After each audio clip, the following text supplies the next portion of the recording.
नमो रियंताणम नमो सिद्धाणम नमो आर्याणम नमो बुद्धायाणम नमो लोयसवसाहुणम एषो पंचन्मुखारो सर्वपापप्रणाशनो मंगलाणं च सभ्यसिं परमं वै मंगलम् चत्तारि मंगलम रियंता मंगलम सिद्धा मंगलम साहु मंगलम केवली बन्नतु धम्मो मंगलम चत्तारि शरणभुजामि ता शरणभुजामि सिद्धा शरणभुजामि साहु शरणभुजामि केवली बन्नतु धम्मो शरणभुजामि चत्तारि लोकतमा रियंता लोकतमा सिद्धा लोकतमा साहु लोकतमा केवली बन्नतु धम्मो लोकतमो मंगलम भगवान वीरो मंगलम गौतमो प्रभु मंगलम शूलिभद्राचार्य जैन धर्मसु मंगलम सर्वारिष्टप्रणाशाय सर्वाभीष्टार्थदायिने सर्वलब्धिनिधानाय श्री गुरु गौतम स्वामिने नमः।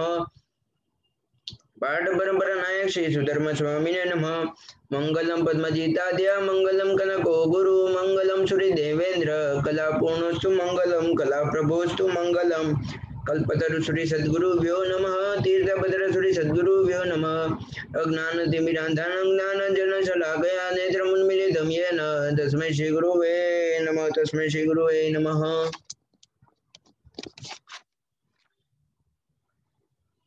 इस वक्त हम संवर तत्व के अंदर है। संवर तत्व के कुल कितने? तो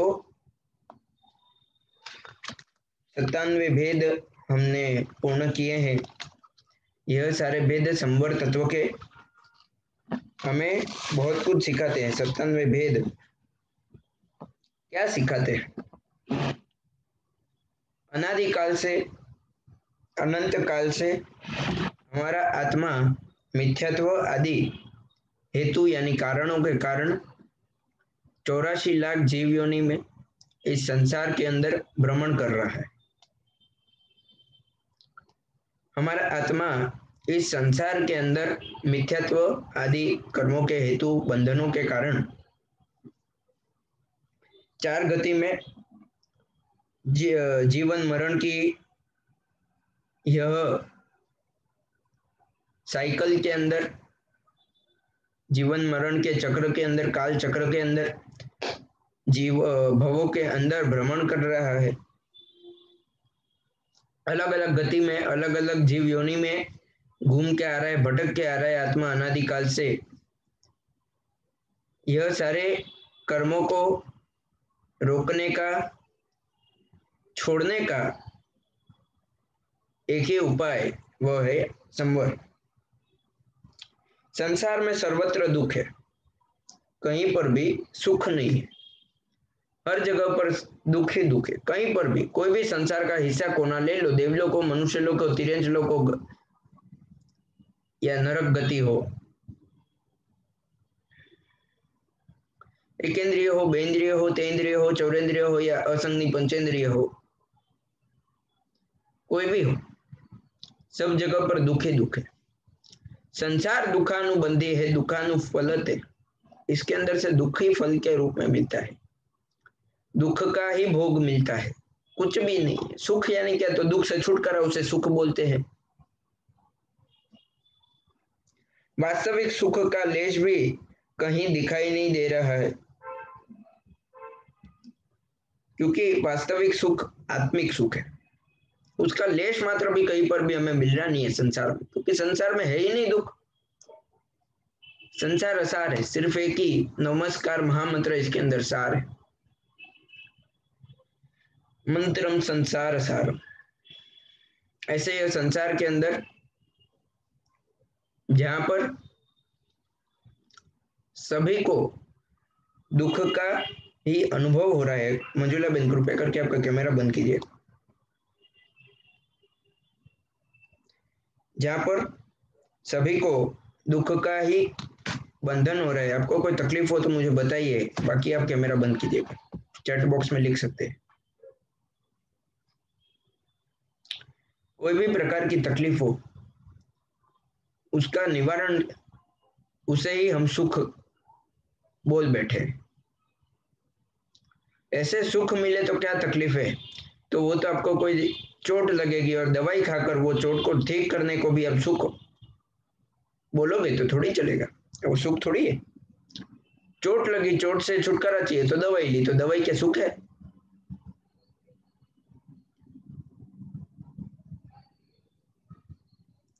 अच्छा, वॉइस ब्रेक हो रहा है। मेरा इंटरनेट कनेक्शन एक्चुअली थोड़ा अनस्टेबल है,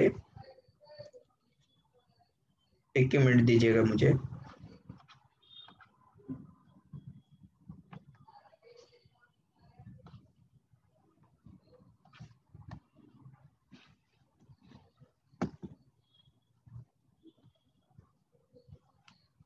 अभी क्लियर होगा मेरा बस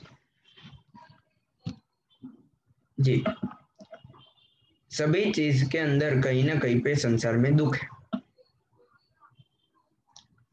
कहीं पर भी आपको सुख की प्राप्ति नहीं होने वाली, ऐसा यह संसार है। वास्तविक सुख का लेश भी कहीं पर दिखाई नहीं देगा। बहु के विचित्र संयोगों के अनुसार उदय में आते हुए शुभाशुभ कर्म के विचित्र फलों का भी अनुभव जीव कर रहा है। क्या कर रहा है हमारा जीव? हमारा जीव कुछ भी नहीं कर रहा है, तो नए अलग अलग भवों से आए हुए हम, हमारे अलग अलग भवों में शुभ अशुभ कर्म का बंधन जो हुआ था उसका फल अभी भुगत रहा है, वो देख रहा है जीव। और कुछ भी जीव नहीं कर रहा है और अलग अलग गतियों में घूम रहा है। आत्मा में आने वाले अशुभ कर्मों के प्रभाव को रोकने की क्षमता सिर्फ और सिर्फ संवर तत्व में। अशुभ ही नहीं लेकिन शुभ कर्म भी, अशुभ और शुभ कर्म जो भी है वो सभी प्रकार के कर्मों को रोकने की क्षमता, ताकत सिर्फ और सिर्फ किसमें? तो संवर में है। कर्मों का प्रवेश द्वार आश्रव और उसे प्रवेश द्वार पे दरवाजे बंद कर देना, उसे संवर कहा जाता है। शुभाश्रव अशुभाश्रव वो सभी का संवर है।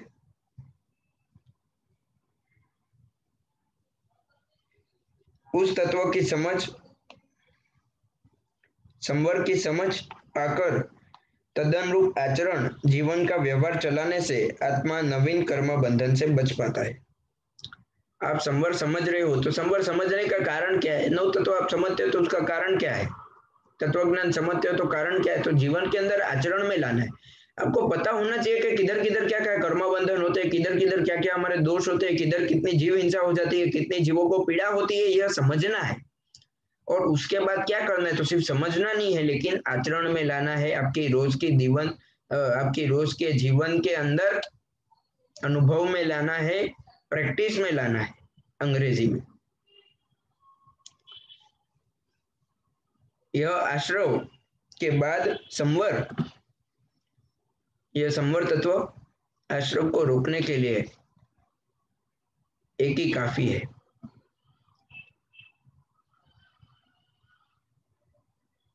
दरवाजा लगा देते हो उसके बाद खिड़कियां रह जाती है। खिड़की ऐसे कोई अंदर तो नहीं आ पाता, लेकिन अंदर जो होता है उसे बाहर आप जरूर डाल सकते हो।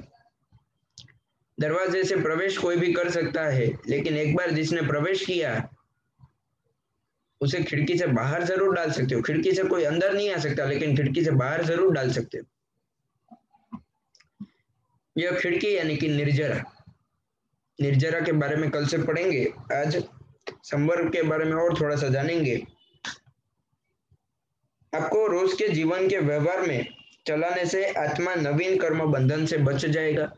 संवर तत्व आप जो सीख रहे हो उसे रोज के व्यवहार में जीवन के अंदर उतारने से आत्मा जो है वो नवीन कर्म बंधन से बच जाता है। पुराने हैं वो तो रह ही जाते हैं, उसे खिड़की से ही निकालना पड़ेगा, कोई दूसरा रास्ता नहीं है। या तो भुगतना पड़ेगा या खिड़की से निकालो, निर्जरा करो। लेकिन नए जो कर्म है यानी कि जो आश्रव है, वो आश्रव रुक जाएगा, आश्रव पे संवर लग जाएगा, उसके ताले बंद हो जाएंगे, उसके दरवाजे बंद हो जाएंगे, उस पे ताला लग जाएगा, यानी कोई नया कर्म नहीं प्रवेश करेगा, पुराने वो है। तो ये संवर को रोज की व्यवहार राशि में लाओगे तो होगा। इसीलिए संवर समझना फायदेमंद कहा जाएगा कि यदि आप इसे व्यवहार में लाओ तो। श्री अरिहंत परमात्मा का यह शाश्वत उपदेश है। आश्रव हेय है, संवर उपादेय है। आश्रव संसार का हेतु है, संवर मोक्ष का हेतु है। हेय ज्ञेय उपादेय, ये सबसे पहले या दूसरे क्लास में हमने पढ़ा था, तत्वज्ञान शुरू किया था तभी पढ़ा था। हेय ज्ञेय उपादेय, हेय यानी क्या, ज्ञेय यानी क्या और उपादेय यानी क्या। हेय यानी छोड़ने योग्य, ज्ञेय यानी समझने योग्य और उपादेय यानी कि ग्रहण करने योग्य। हेय यानी कि क्या, तो आश्रव, आश्रव छोड़ने योग्य है। वो क्या है, तो वो संसार का हेतु है, कर्म बढ़ाता है, कर्म बढ़ेंगे तो संसार बढ़ेगा, संसार का हेतु है आश्रव। ज्ञेय, ज्ञेय यानी वो जानने योग्य है, जीव अजीव आदि सारे जानने योग्य है। उपादेय, उपादेय के अंदर क्या आएगा, ग्रहण करने योग्य। ग्रहण करने योग्य क्या है, तो मोक्ष सबसे बड़ा, वो ग्रहण करने योग्य है। संवर भी ग्रहण करने योग्य है। यह सारे कैसे हैं, तो यह संवर मोक्ष का हेतु है। आश्रव जैसे हमने पढ़ा वो संसार का हेतु है, संसार को बढ़ाता है। संवर मोक्ष का हेतु है, मोक्ष तरफ ले जाता है। क्यों, क्योंकि नए कर्मों को प्रवेश ही नहीं देता। आश्रव नए कर्मों को प्रवेश देता है तो संसार बढ़ेगा, नए कर्म ही रुक जाएंगे तो संसार कैसे बढ़ेगा। इसीलिए संवर क्या है, तो मोक्ष का हेतु है। यह अर्यंत परमात्मा का शाश्वत उपदेश है। यानी क्या, कोई भी 24 में, कोई भी काल में, कोई भी काल चक्र में, कोई भी अवसर या अवसर पीढ़ी में यह उपदेश किसी भी अर्यंत परमात्मा का वैसे का वैसा ही रहता है, बदलता नहीं है। यह शाश्वत उपदेश है। आश्रव हेय है और संवर उपादेय है। आश्रव संसार का हेतु है और संवर मोक्ष का हेतु है। यह इतना उपदेश वैसे का वैसा रहता है। भव भीरु मुमुक्षु, यानी कि भव से डरे हुए, भव से भ्रमण को अटकाने वाले, मुमुक्षु यानी जिसे मोक्ष की अभिलाषा हो, ऐसे मुमुक्षु जिसे मोक्ष चाहिए और भव को तोड़ना है, भव से छुटकारा पाना है, जीवन मृत्यु से छुटकारा पाना है, ऐसे मुमुक्षु या ऐसे आत्माओं को संवर तत्व में बताई हुई 57 प्रकार की शुभ प्रवृत्ति में अवश्य प्रयत्न करना चाहिए। संवर की सारे के सारे प्रकार, 57 प्रकार हमने जो पढ़े, 97 प्रकार जो हमने पढ़े, यह सारे शुभ प्रवृत्तियां हैं। प्रवृत्ति यानी जिससे आपके, ऐसी प्रवृत्ति जिसके अंदर आपके कर्म रुक जा रहे।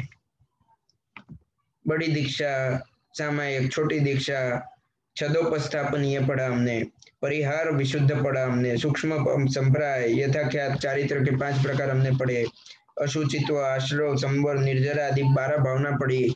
उसके पहले भी याचना, सारे 22 परिषद पढ़े, सम्यक्त्व, प्रज्ञा, सत्कार आदि बहुत सारे, बहुत कुछ पढ़ा है। यह 97 कुल प्रकार, यह सारे शुभ प्रकार है, शुभ प्रवृत्तियां हैं। इससे संवर आपकी जिंदगी में आएगा। जो भी मुमुक्षु रहते हैं, मोक्ष के अभिलाषी, भव भीरु यानी कि भव भीरु मुमुक्षु आत्माओं जो भव से भ्रमण को अटकाना चाहते हैं, ऐसे मुमुक्षु आत्माएं संवर तत्व में बताए हुए 97 प्रकार का शुभ प्रवृत्ति का अवश्य प्रयत्न कर सकते हैं। संवर के प्रकारों का शुभ प्रवृत्ति में अवश्य प्रयत्न कर सकते हैं। आपकी रोज की जो शुभ प्रवृत्ति होती है उसमें प्रयत्न कर सकते हैं।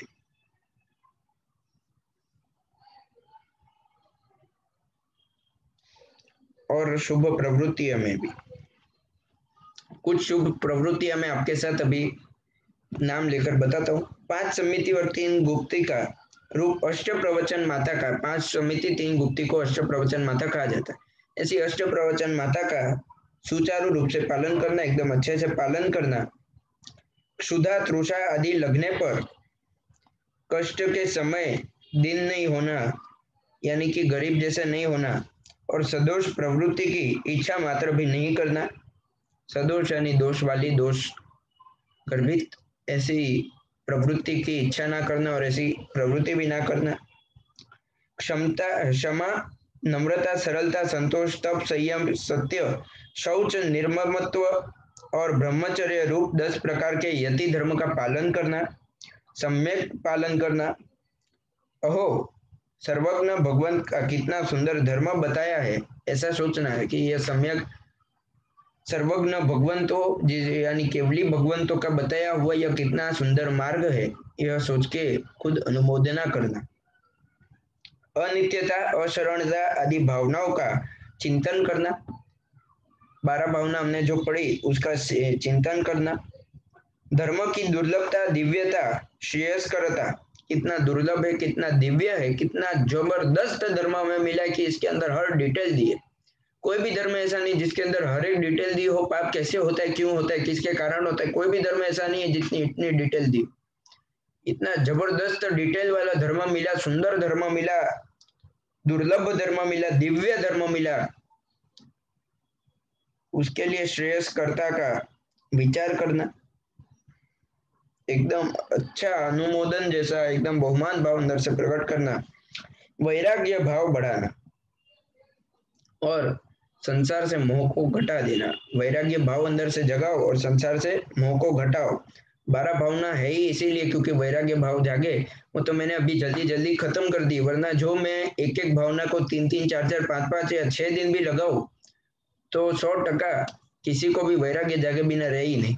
इतना अच्छे से मैं समझाता हूँ, वो जिसने समझा है मेरे पास वो उसे ही पता है। जब भी मैं इधर उपाश्रम में क्लास लेता था तभी जो मजा आता था लोगों को और मुझे भी सिखाने में मजा आता था। जो 12 भावनाएं थी, जबरदस्त उसका विवेचन है, समझकर आपको मजा आ जाए। किसी को भी वैराग्य जाग जाए ऐसी 12 भावनाएं। 12 भावना समझने ही इसीलिए है क्योंकि वैराग्य जागे अंदर से। सब असार संसार में मोह माया के अंदर नहीं लिपटना है, यही सब 12 भावना का सार है। वो सब आप अच्छे से समझोगे तो आपको समझेगा। सब में वैराग्य भाव बढ़ाना है और संसार के मोह से बचना है, संसार से मोह घटाना है। सामयिक आदि तथा सम्यक चारित्र का सुविशुद्ध रूप से पालन करना है। सर्व पाप व्यापार का त्याग करना है। सामयिक करनी है तथा सर्व पाप व्यापार का त्याग रूप ऐसे सम्यक चारित्र का पालन करना है शुद्ध रूप से। यह इससे क्या होगा तो आपके जितने भी कर्म है यह सारे अटक जाएंगे। और कुछ प्रकार की शुभ प्रवृत्ति है। पहले 5 समिति 3 गुप्ती में से पहला हमने लिया, दूसरा लिया हमने परिचय के अंदर से, तीसरा लिया हमने यति धर्मों में से, चौथा लिया हमने 12 भावना में से। जी विपुल भाई, चौथा लिया हमने 12 भावनाएं में से, पांचवा लिया हमने चारित्र के 5 धर्म में से। ऐसे कुल मिला के हमने 5 प्रवृत्ति ली है आपको सिर्फ समझाने के लिए।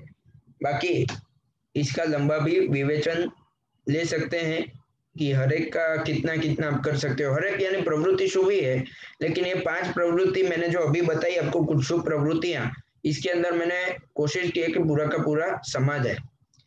आप भी प्रयत्न करना और संवर को आपके रोज के जीवन में उतारना। इससे लगभग ज्यादातर कर्मों से आप बच पाओगे और आप बचोगे तो मैं भी बचूंगा, क्योंकि मेरे निमित्त से एक जीव भी मोक्ष में जाएगा तो मुझे जबरदस्त लाभ होने वाले, मुझे भी पता है। मुझे भी सम्यक दर्शन का प्राप्त ही होगा ही, ऐसी मुझे भी भावना है।